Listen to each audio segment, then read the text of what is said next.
घर परिवार में या किसी संगठन में जितने भी लोग हों उनमें सुमति का होना बहुत आवश्यक बताया गया है। शास्त्रकारों ने ऐसा बताया कि बुद्धि दो प्रकार की होती है, एक सुमति एक कुमति। और किन्हीं किन्हीं शास्त्रकारों में इन्हीं को असुरी शक्तियाँ और दैवी शक्तियाँ कहा गया है। तो कहा गया कि जहाँ सुमति तहाँ संपत्ति नाना, और जहाँ कुमति तहाँ विपत्ति निधाना।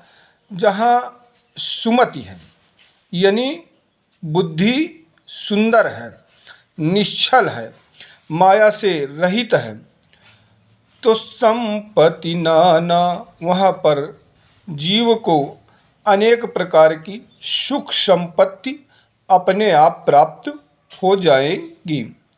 और जहाँ कुमति तहाँ विपत्ति निधाना। यदि बुद्धि कुमार्ग पर चल पड़ी तो फिर वहाँ अनेक प्रकार की विपत्तियों का सामना मनुष्य को अर्थात जीव को करना पड़ता है। मान लीजिए इस शरीर को शास्त्रों में एक रथ बताया गया है, बुद्धि को सारथी बताया गया है, मन को बागडोर अर्थात लगाम बताया गया है, इंद्रियों को घोड़े बताया गया है, और ये जो है जीव रूपी रथी इस शरीर पर बैठा हुआ है। इस रथ का संचालन बुद्धि करती है। बुद्धि अगर सही है तो उस शरीर रूपी रथ को भवसागर से पार, इस जीव रूपी रथी को भवसागर से पार कर ले जाएगी। और अगर बुद्धि सही नहीं है, कुमार्ग में है, तो इस जीव रूपी रथी को भवसागर में धकेल देगी। मान लीजिए गाड़ी कितनी भी अच्छी हो, कितनी भी सुंदर हो, और उसका चलाने वाला ड्राइवर सही नहीं है, और रोड कितना अच्छा हो, गाड़ी कितनी अच्छी हो, अगर उसका चलाने वाला ड्राइवर सही नहीं है तो वो गाड़ी को कहीं ना कहीं खंदक में गिरा देगा, जहाँ से गाड़ी नहीं निकल पाएगी, ना उसमें बैठे हुए लोग निकल पाएंगे। और गाड़ी खचाड़ा भी हो, सही ना हो, रोड भी ना सही हो, लेकिन ड्राइवर अनुभवी है, ड्राइवर सही है, होशियार चालाक है, तो वो अपनी चालाकी से गाड़ी को पार कर ले जाएगा, निकाल ले जाएगा। तो उसी प्रकार जब हमारी बुद्धि सात्विक हो जाती है तो जीव को मोक्ष प्रदान करवा देती है, इस भाव सागर से, इस संसार रूपी सागर से पार करा देती है। और बुद्धि अगर हमारी कुमार्ग पर चली गई, कुमति हो गई यानी बुरे व्यसनों में फंस गई, तो आकर चारी लक्ष्य 84 भजो निभ्रमत यह गति अविनाशी। तो फिर इस जीव को 84 लाख योनियों में डाल देती है, और जीव को कभी कूकर, कभी सूकर, और कभी वृक्ष, कभी पर्वत, जीव कीड़े मकोड़े आदि योनियों पर होकर के गुजरना पड़ता है। तो इसीलिए बुद्धि को निर्मल करने के लिए ही तो हमारे ऋषि मुनियों ने भगवान से प्रार्थना की है, ओम भूः भुवार्वः स्वः तस्य वितुरेण्यं भर्गो देवस्य धीमहि धियो यो नः प्रचोदयात्। हे परमपिता परमेश्वर, दुखनाशक, सुख स्वरूप, श्रेष्ठ, तेजस्वी परमपिता परमात्मा को हम अपने हृदय में अर्थात अंतःकरण में धारण करे और वो परमात्मा हमारी बुद्धि को सन्मार्ग प्रदान करने की कोशिश करे।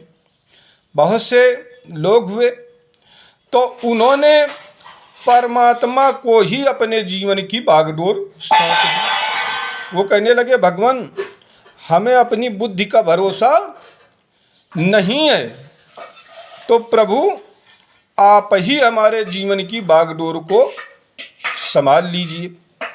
अब अर्जुन ने भगवान को अपना सारथी बनाया कि युद्ध क्षेत्र में एक अनुभवी सारथी ही योद्धा को विजय दिला सकता है कि कब उसको रथ किस दिशा में ले जाना है और कब किस योद्धा के सामने से रथ हटा लेना है, या सामने वाला योद्धा छल कपट कर रहा हो तो उसको अपने योद्धा से छल कपट का परिचय कैसे कराना है। ये सभी बातें एक अनुभवी सारथी ही जान सकता है।